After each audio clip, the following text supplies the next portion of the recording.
revised was in like 1987. Some of the sources have been tweaked, some of the language in other sections has been tweaked.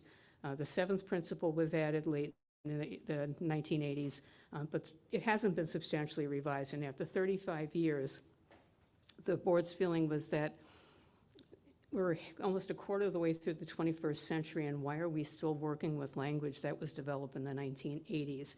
The world is a very, very different place. So we gave the Article 2 Study Commission a charge to completely rethink Article 2. Don't be beholden to anything that's in there now. Be free. Draw on our Unitarian and Universalist heritage. Draw on other sources, anything you can think of. And the one really clear direction we gave them is that it has to be centered in love. And you'll see in a moment just how, if Linda, in fact, if you can kind of just go down to the graphic, the little circle for a bit, you can see that's exactly what they did. Centered in love. So the, yeah, can you zoom it in a little bit so people can see it? Thank you. Yeah, there you go. Centered in love. And what's really kind of radical about this is that instead of a list of 7 things where people kind of argue about which one is more important and it's got to be a priority because it's a list, this is intertwined. Everything is related to everything else. You can jump in at any place. One of the members of the Article 2 Study Commission has gone back and looked at the history of our principles since 1961. And while we tell this story about how it goes from the first to the 7th principle and all this neat stuff, that is not what happened. It's been amended piecemeal and patchwork over the years, and we've kind of put a layer of interpretation on it, which, as Cheryl Walker, the co-chair of the commission, said yesterday, in about 7 to 10 years, you're going to be seeing people writing about how the commission had this intentional list and ordering. No. So to begin with, you'll notice that instead of the current titling, purposes and principles, we have purposes and covenant. And this is really intentional because hidden at the very bottom of the first paragraph before the principles, we talk about how we, the member congregations, affirm and promote, and then it ends up, we do covenant together. So it's been a covenant for many, many decades, and we're bringing that into the forefront. So the first section is our purpose statement. There's a certain amount of this that's sort of legalistic. The Commonwealth of Massachusetts and just about any other state requires that as part of your incorporation documents, you have a statement of what you're trying to do. And for a not-for-profit, you need to be very clear that you're being motivated by social and humanitarian things, and you're not out to make money. Yeah, Linda, you can come up to the top for a moment. Thanks. So this is fairly straightforward, and it's pretty similar to what we have now. Let me start by saying that we're trying very hard to not keep referring back to the old principles. We would rather people take this as it is and look at it with fresh eyes. And in fact, what Reverend Cheryl Walker recommended to the board, and I'll recommend to all of you, is that you read this 3 times. When you read it the first time, think about how it makes you feel. What emotions are stirred? Really sit with that for a while. Then the second time, read it through and ask yourself, what does it make you think? What ideas, what things come into your head? So we're asking you to start with the heart, go to the head, and then the third time, start thinking about what suggestions you might make. So this way you absorb it a little bit before you start jumping in. The Unitarians love to get right into the words. Right? And so we're asking that you hold off on that for a little bit. This is lengthy, and part of the follow-up is going to be that we'll be asking people who are well regarded as liturgists, people who are good with words, good with sacred language, with hymnal language, poetry, to sort of put this in a form where it's going to be a little bit more memorable and a little less jargony. We're also going to be asking for a review for something called plain language, which is a device for looking at the words and making sure that they can be simply and easily understood, that you don't have to have a PhD in semantics in order to be able to figure it out, and that it would be more accessible to people who are neurodiverse, because not everybody processes information the same way. So the language is likely to change. The content is not likely to. The Commission will be giving its report to the board in January, and what's proposed then will likely be put on the agenda for vote at General Assembly, although changes can happen. In November, there will be a number of public forums on Zoom, and I'll be sending those links to the office so that they can all be shared. I'll be trying to find a time when all of us and here at MSUS can meet so we can talk about the language, get your ideas. Your delegates, we have 2 lay delegates from MSUS, will be representing the congregation at General Assembly, and so it's really important that the congregation have a sense of this so that your delegates represent all of you and not just their own personal opinions. But I would especially encourage the board to start engaging with this now so that you can start to help plan sermons, plan small groups, so that people can really get a good understanding of this. So the purpose is, says that the UUA shall devote its resources to and exercise its organizational powers for religious, educational, and humanitarian purposes. That's current language. Primary purposes, and this comes from the President, Reverend Susan Frederick Gray's list of priorities for the association, to equip congregations for vital ministry, support and train leaders, both lay and professional, to heal historic inequities, and to advance our Unitarian Universalist values in the world. So this picks up some of the core functions of a religious organization. Our congregations, which is how we gather, and our leadership need to be as good as they can be. We also are recognizing our historic social justice tradition, that we have always been progressive people among Unitarians and Universalists and UUs who have been trying to heal what is wrong with the world. And then advance our values, or activities like UU the Vote. One way that we come out and say, these things are important to us, and so we're out here advancing what we believe is right. And then it finishes off by saying we will transform the world by our liberating love. And again, love coming in very central to this draft. The second part of it is where we really start to get radical, and we can kind of poke down a little bit, Linda. Because again, instead of a list of principles, we now have a circle with love at the center, showing that all of these things are interconnected and there is nothing that's really number one and number two. We don't have sort of a causality here where we have to start in one place and go to the next. And although the text is all pretty long, we can't just focus on the Unitarian Universalist value. We value pluralism, interdependence, equity, generosity, justice, evolution, centered in love. And we could go with it being that simple when somebody asks you what a Unitarian Universalist is about. So we talk about how love is the enduring force that holds us together, that in religious community we covenant, congregation to congregation and through the association, to support and assist each other in engaging our ministries. We draw from our heritages of freedom and reason, hope and courage, building on the foundation of love. So we're claiming our Unitarian heritage of reason, we're claiming the Universalist heritage founded in hope and love.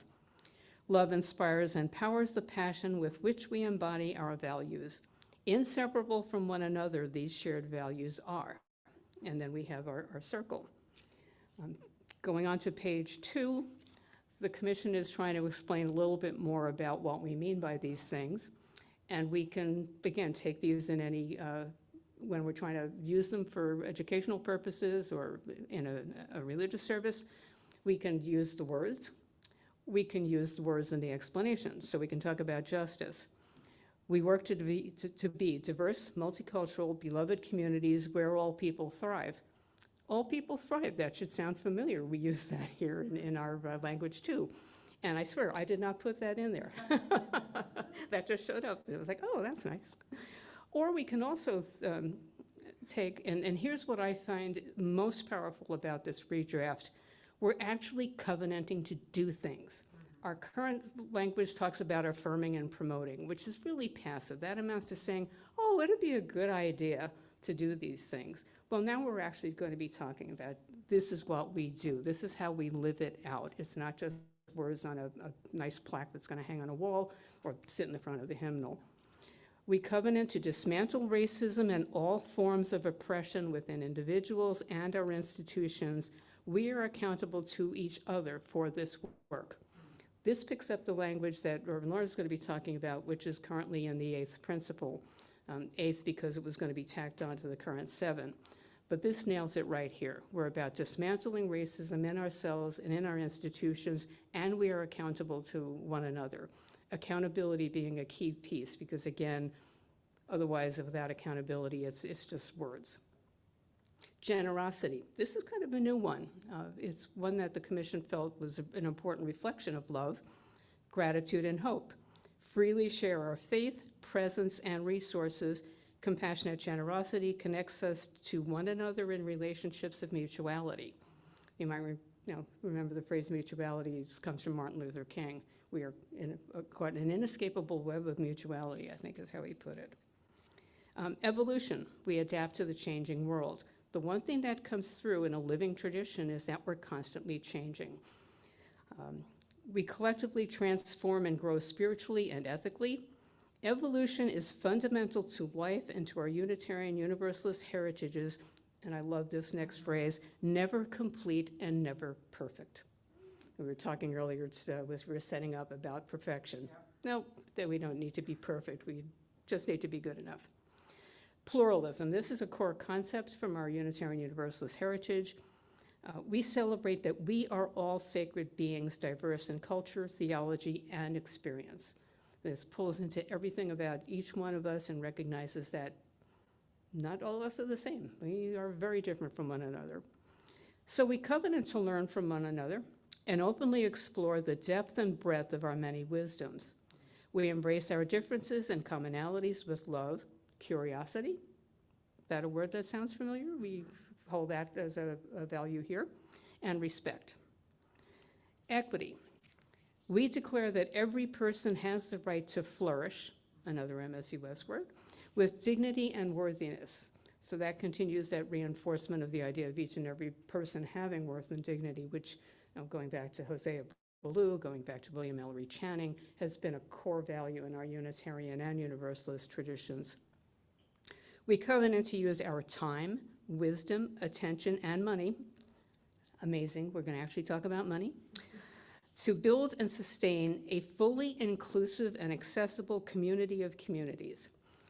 Paula Cole-Jones, who's a lifelong UU, who has done a lot of leadership in our anti-racism work and has been the prime mover of the 8th principle, has a really lovely talk that she gave at GA a number of years ago about our being a community of communities. So not just congregations, but we have all kinds of communities. We have communities organized around particular philosophies. We have UU humanists and UU Christians. We're organized around different identities, Black UUs, GLBT UUs, and that is important to recognize that those are communities and connections just as our congregations are. Interdependence. We honor the sacred interdependent web of all existence. With humility, we understand our place in the web. This, I think, reflects more modern, but also original people's thinking about how we're not somehow at the top of the food chain in this interdependent web. We're part of it, inescapably connected with it.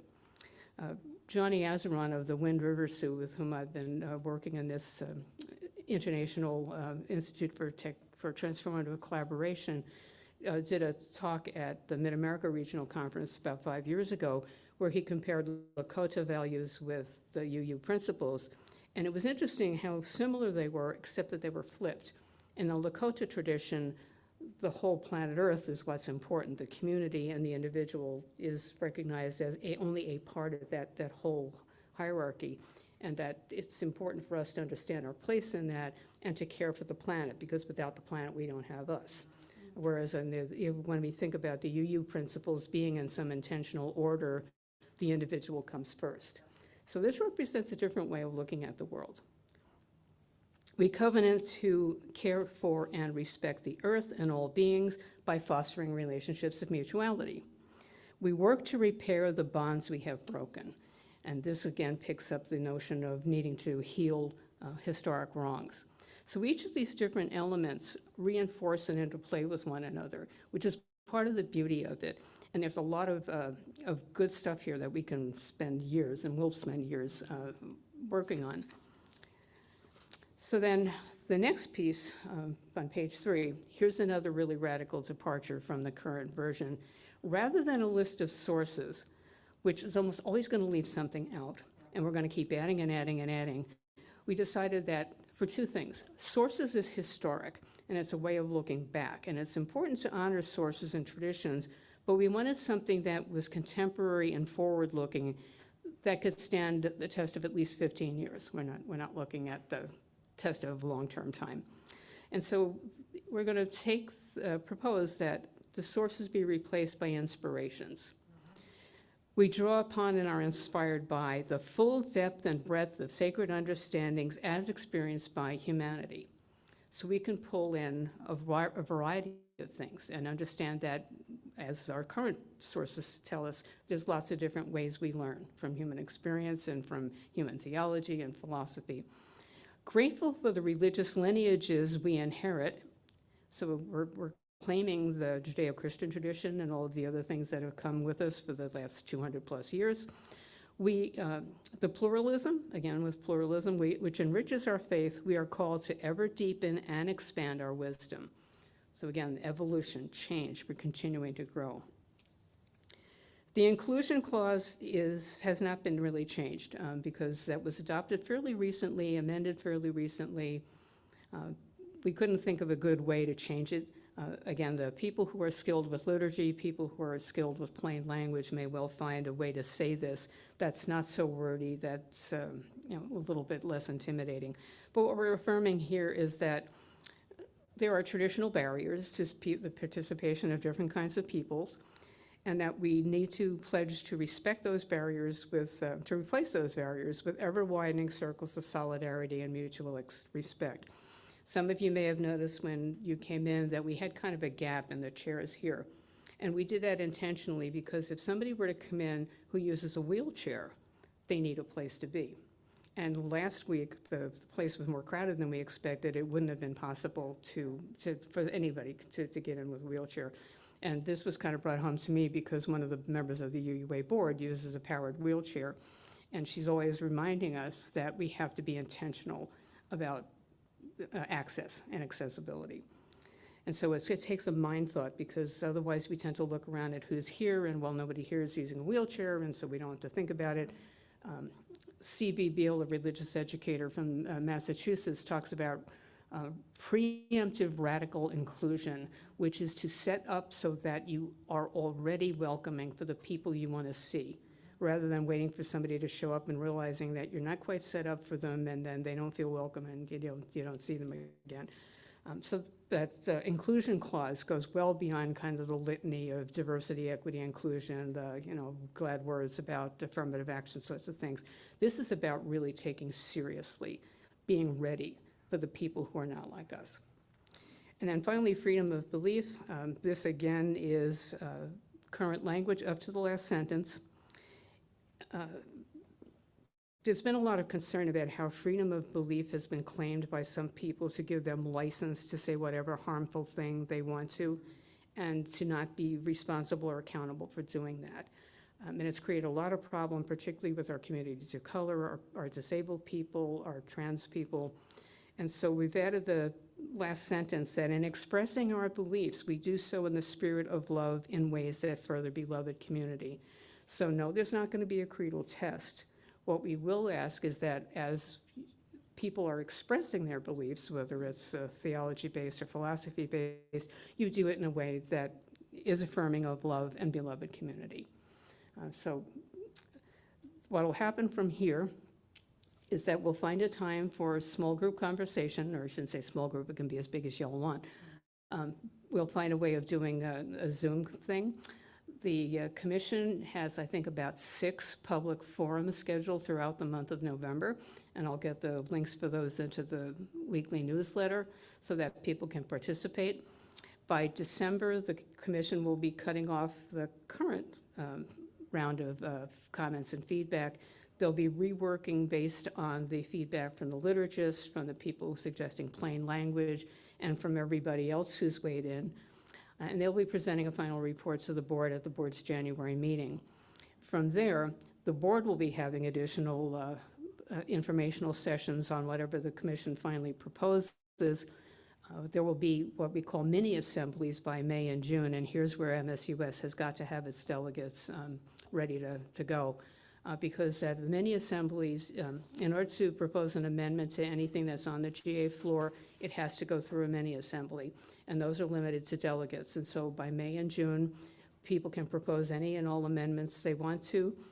Ones that reach a certain threshold will be forwarded onto the GA floor for a vote. This year, if a majority votes on to accept these, the commission has another 6 months to incorporate any amendments GA might pass. And then in 2024, there's a final vote, which has to get at least 2/3 support in order for this to replace the current Article 2. So this is it's a fairly significant process, and it reflects the fact that Article 2 is so important. We don't want to just change this trivially and lightly. It needs to be really thoughtful. So I've got a couple minutes to take a question or two, and then I'll be letting you know what comes next. Does it make sense for us to even gather a couple times for the discussions that the Article 2 Commission will be having, like to go Yeah. and be in Pilgrim House with a big screen or That would be great, and Pilgrim House can join us. I've maybe offered to them to go through this with them. Right, so maybe we should select a couple. I just think the inclination for me is to not log on sometimes, but it's a gathering, maybe people would log on. Yeah, that would be good. I'm excited by this. I am absolutely thrilled. Sorry, I have to go. Yes, okay. Yeah. This exceeded my expectations. I think the whole commission felt it exceeded our expectations.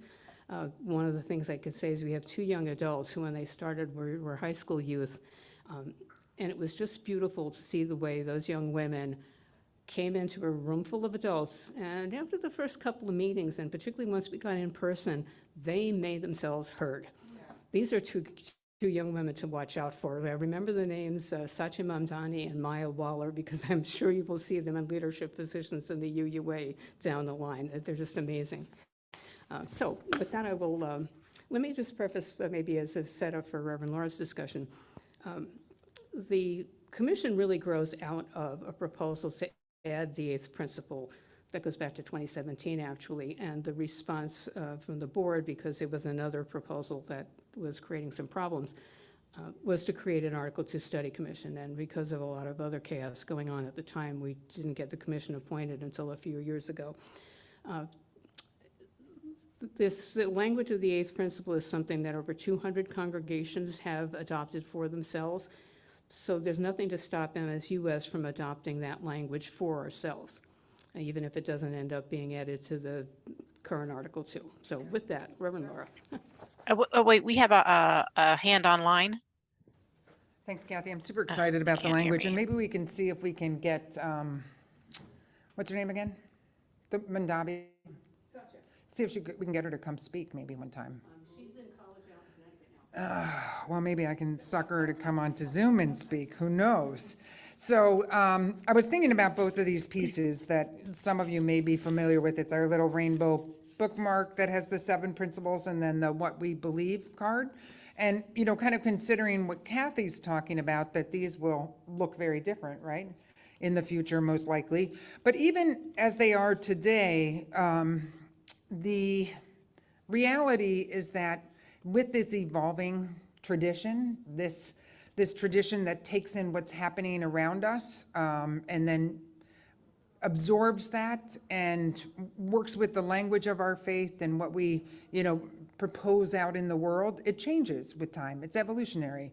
So if you just even think about the past couple of years between COVID and George Floyd and what's happened within the UUA, in particular when blue started to emerge, the Black Lives of UU, a lot has shifted in a very short period of time. I think in terms of just general culture, but in particular understandings of folks who, you know, as Unitarian Universalists are really trying to expand this idea of love, to understand the other, to recognize our interconnectedness. So it feels like, you know, times are changing, and although I love these guys, they'll probably become relics before we know. I mean, it is sort of funny. One minister was saying, these didn't like arrive from being carved in stone or anything. They arrived out of this deeply democratic process that we hold, where words are proposed, people talk about them and debate them, they're proposed again, they're voted on, and then there's several years of study and they're voted on again. So it's really quite a process. As Kathy mentioned, we started with 6 principles back in 61. Those principles had a lot of male language in them. It was all mankind and men and mankind. Those were shifted in the 80s so that they had language that was more inclusive. It also started to include our commitment to the earth, that interconnected. That last 7th one wasn't there originally, right? It was 6. So this sense about, the earth and its care matters, how we treat one another matters. So it is a kind of an evolving process. And I mean, I think you could have probably read the 6 and said, implied is that we're interconnected.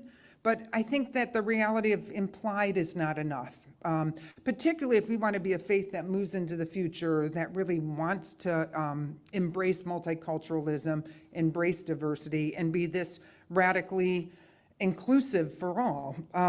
So even though it could be implied, I don't think it's enough. So the 8th principle, I think it was announced, did you say 2017 was when it was first? It seems like it's been over about the past 3 years that congregations have been coming together to work on what's called the 8th principle. Hey, Linda Sue, could you put that up, the 8th principle? She's really earning her volunteer pay today. You got to just scroll up just a teeny bit because we can't see the words. Or, yeah, that way. Thank you. So this is the language of the 8th principle. It says, we member congregations of the Unitarian Universalist Association, covenant to affirm and promote. That's the language that's on every one of our, prior to all of our principles. Journeying towards spiritual wholeness by working to build a diverse, multicultural, beloved community by our actions that accountably dismantle racism and other oppressions in ourselves and in institutions. So this is kind of, in my mind, this is almost a bridge between where we've been, which are these principles that don't necessarily call us into action or accountability. We just get to say we affirm and promote, woo, where this one's more like we're showing up, people.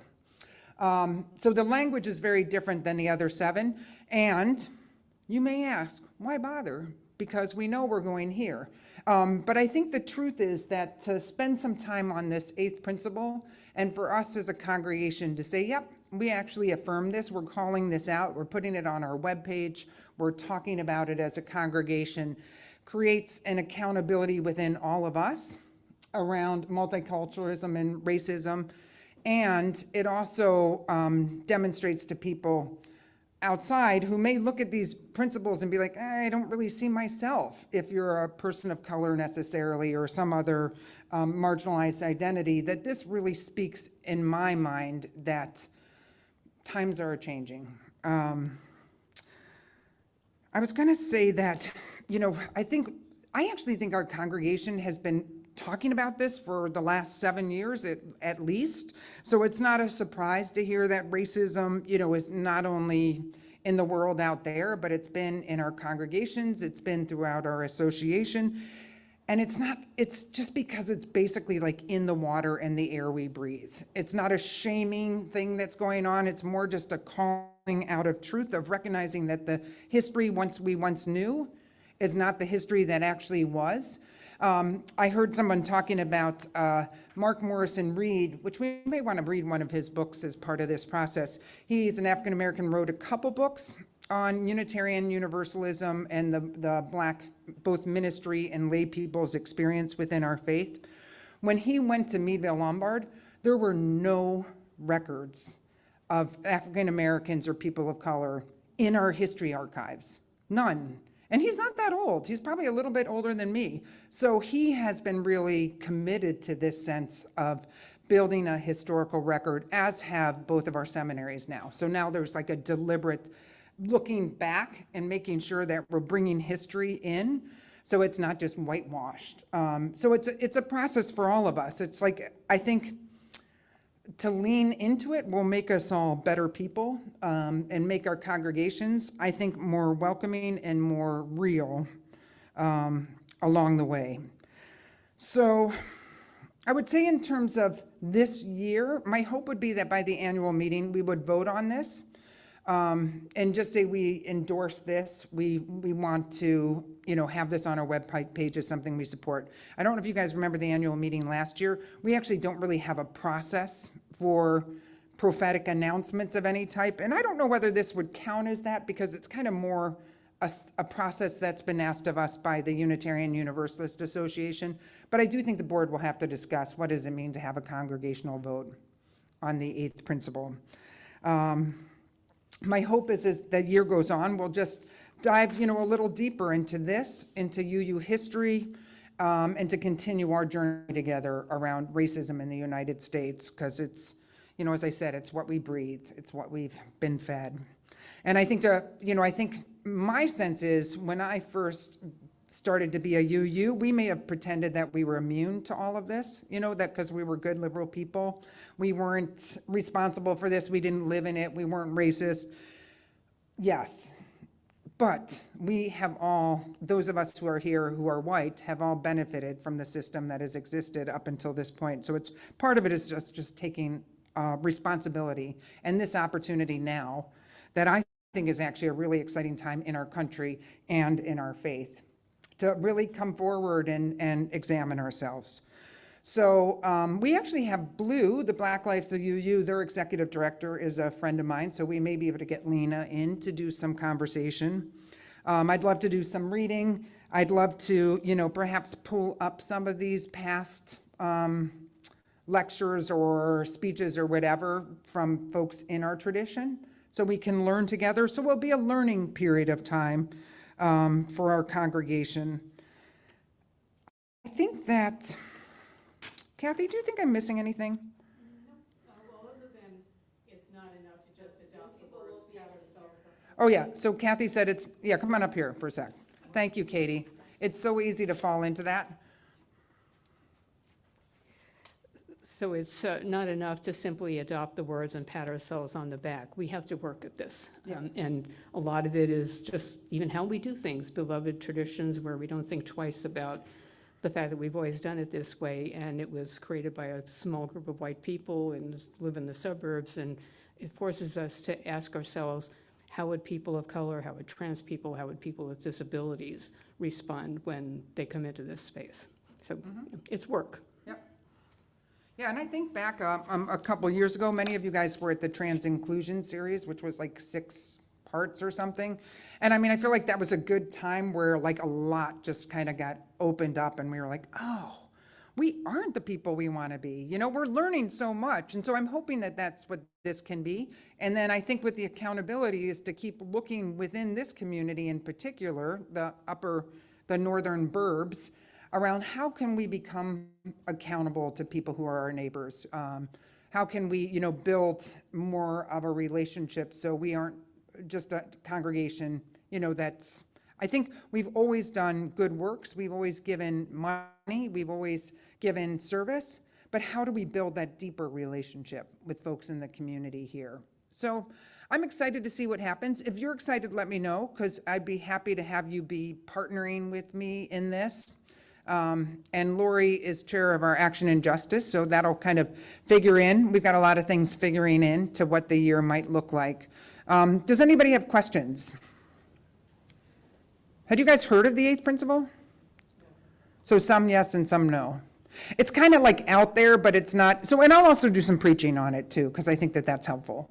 But I think we can hit it through multiple access points as the year goes on. And I hope it'll be good learning together. So Kathy and I will get together and figure out, I'm really excited about the language, and I have, just like minor feedback thoughts, but I'm sure they will be minor feedback thoughts that others will have. But I'm really delighted as to where it's going. It feels so much less linear and more kind of holistic. So thank you for your work. Kathy has been the board liaison. Yep. Woo! with the Article 2 Commission. Someday in my world, we will not have things that sound like Article 2 commissions, because to me, that's just like, oh, yeah, you're nodding your head, right? Kevin knows. Yeah, so anyway, but I'm very excited about what's happening. So you guys, thank you so much for staying. We recorded it, so we will get it out in the Thursday update and let others know as well what's going on. But I really appreciate your care around what our faith is up to, what the Unitarian Universalists are up to, and your commitment to kind of advancing, who we are as people who espouse these values and this faith. So thanks so much. It's awesome. See you soon. Thank you. Thank you. So the other slide thing is that